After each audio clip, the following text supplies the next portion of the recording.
श्री स्वामी समर्थ। आज शिवरात्री आहे आणि आज रविवार आहे। तरी आज रविवार म्हणजे आपल्या खंडेरायांचा वार आणि रविवारची आपली खंडोबाची सेवा आपण कुळाचार आपण आज केला पाहिजे।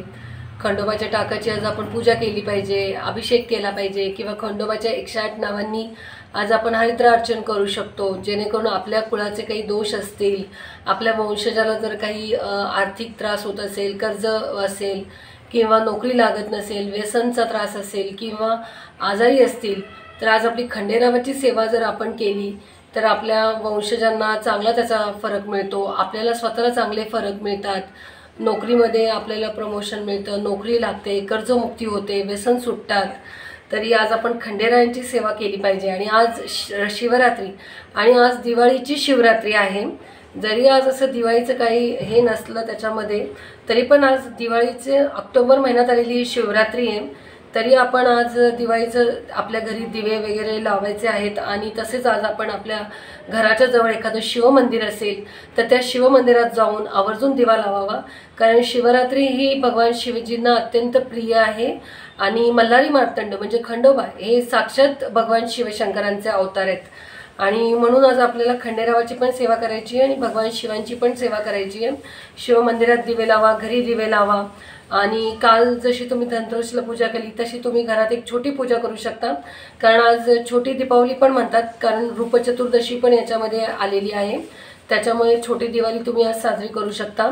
आणि उद्या नरक चतुर्दशी आहे आणि नरक चतुर्दशी आपल्याकडे फार मोठी मानली जाते महाराष्ट्रामध्ये, कारण भगवान श्रीकृष्णांनी नरक चतुर्दशीच्या दिवशी भगवान श्रीकृष्णांनी नरकासूर नावाच्या राक्षसाचा वध केलेला असतो आणि त्याच्या तावडीतून 16,000 स्त्रियांची त्यांनी मुक्ती केलेली असते।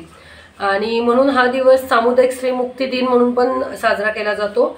तसेच ह्या सर्व स्त्रियांचे भगवान श्रीकृष्णांनी पालकत्व घेतले आणि त्यांना सन्मानाचं जीवन प्राप्त करून दिलं आणि संपूर्ण मानव जगताला एक चांगला आदर्श त्यांनी घालून दिला की देशात जर स्त्री भ्रष्ट झाली तर तो देश भ्रष्ट होतो। म्हणून स्त्रीचा सन्मान केला पाहिजे, स्त्रीचा आदर केला पाहिजे, स्त्रीची पूजा केली पाहिजे आपण।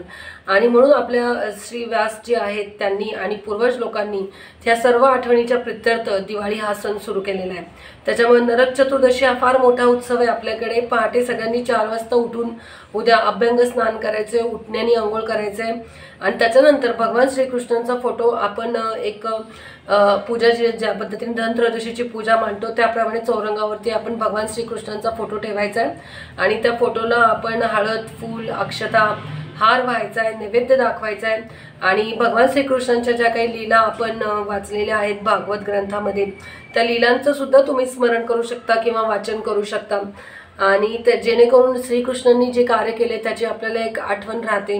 आणि आज या नरक चतुर्दशीला आपल्या पण स्वतःच्या अंगामध्ये काही पापी वृत्ती किंवा काही चुकीच्या गोष्टी असतील तर त्या आपण दूर करून चांगल्या गोष्टींचं आचरण सुरू केलं पाहिजे।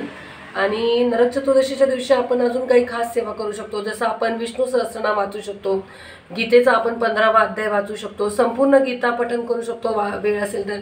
गीतेची 18 नावं आहेत, गीता, गंगा, गायत्री, सीता, सत्या, सरस्वती, ब्रह्मविद्या, ब्रह्मवल्ली, त्रिसंध्या, मुक्तगेहिनी, अर्धमात्रा, चिदानंदा, भवग्नी, भयनाशिनी, ह्या गीतेच्या 18 नावांचा सुद्धा आपण रोज उल्लेख केला सकाळच्या पूजेनंतर तरी आपली भरपूर पापं नाहीशी होतात, आपल्या पूर्वजांना तृप्ती मिळते आणि नरक चतुर्दशीची सेवा केल्याने आपल्या पूर्वजांना सुद्धा एक मुक्ती मिळते, ते आपल्याला आशीर्वाद देतात चांगल्यासाठी। म्हणून लक्ष्मी पूजनामध्ये दिवाळीमध्ये नरक चतुर्दशी हा मोठा उत्सव आहे आणि आजची शिवरात्री सुद्धा खूप मोठी आहे। तरी तुम्ही आज सुद्धा छोटी दिवाळी साजरी करा, उद्या नरक चतुर्दशीची सेवा करा आणि अजून काही तुम्हाला काही अडचणी असतील, अनुभव असतील तर आम्हाला सांगा। ही दिवाळी आपल्याला सगळ्यांना सुखाची, आनंदाची जाऊ ही आम्ही प्रार्थना करतो। श्री स्वामी समर्थ।